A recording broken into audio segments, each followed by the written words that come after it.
Assalamualaikum dan salam sejahtera. Saya Nur Zafira binti Muhammad Zamri dari Grup Diploma Inasing Kohort 65. Ini membentangkan tentang penjajah yang memberi kesan kepada masyarakat Malaysia dari aspek politik, ekonomi, sosial dan agama.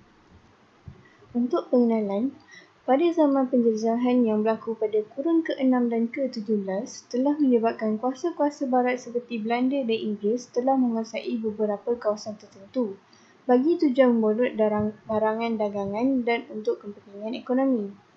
Selepas berlakunya revolusi perindustrian, dasar kuasa-kuasa barat telah berubah daripada memborot barang-barang dagangan yang mahal kepada menguasai banyak kawasan yang boleh membekalkan bahan-bahan mentah bagi keperluan kilang perusahaan mereka.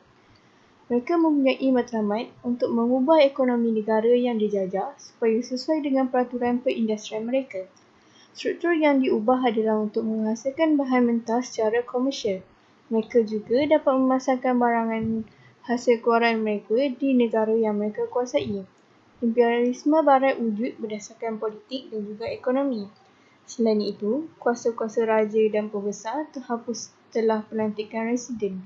Raja hanya berkuasa terhadap adat istiadat Melayu dan agama Islam sahaja. Pihak British juga telah mengharamkan sistem penghambaan. Kesan dari aspek politik, kemasukan penjajah barat ke Asia Tenggara telah menyebabkan kehilangnya kepentingan sistem pentadbiran tradisional. Banyak kawasan di Asia Tenggara telah diperintah oleh imperialisme barat secara langsung yang telah menggantikan sistem pemerintahan tempatan dengan sistem birokrasi barat yang dikuasai imperialis.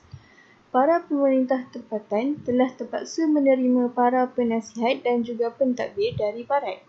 Barat juga memperkenalkan undang-undang mereka dan menjadikan bahasa penjajah sebagai bahasa rasmi di kawasan tersebut. Kepulauan Melayu telah dipecahkan akibat daripada kedatangan kuasa barat iaitu Inggeris di Tanah Melayu dan Belanda di Indonesia. Untuk kesan dari aspek ekonomi, imperialisme barat telah menyebabkan kemajuan ekonomi di Asia Tenggara tidak berkembang dengan seimbang. Kegiatan ekonomi pribumi telah distrukturkan untuk memberi faedah dan manfaat kepada ekonomi negara metropolis.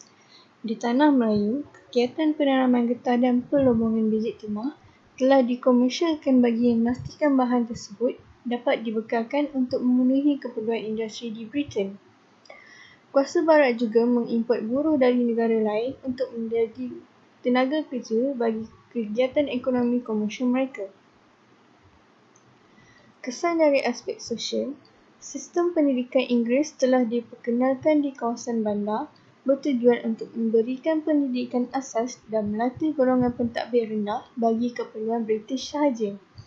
Keadaan ini telah menyebabkan sistem pendidikan British ini terpaksa dibagi oleh kerajaan pribumi.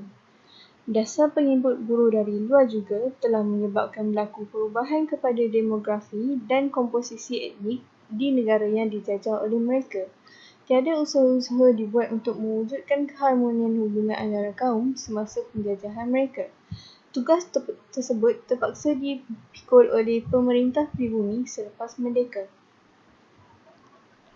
Rumusan, kesimpulannya, kedatangan British ke Tanah Melayu telah memberi kesan kepada penduduk asal iaitu orang Melayu.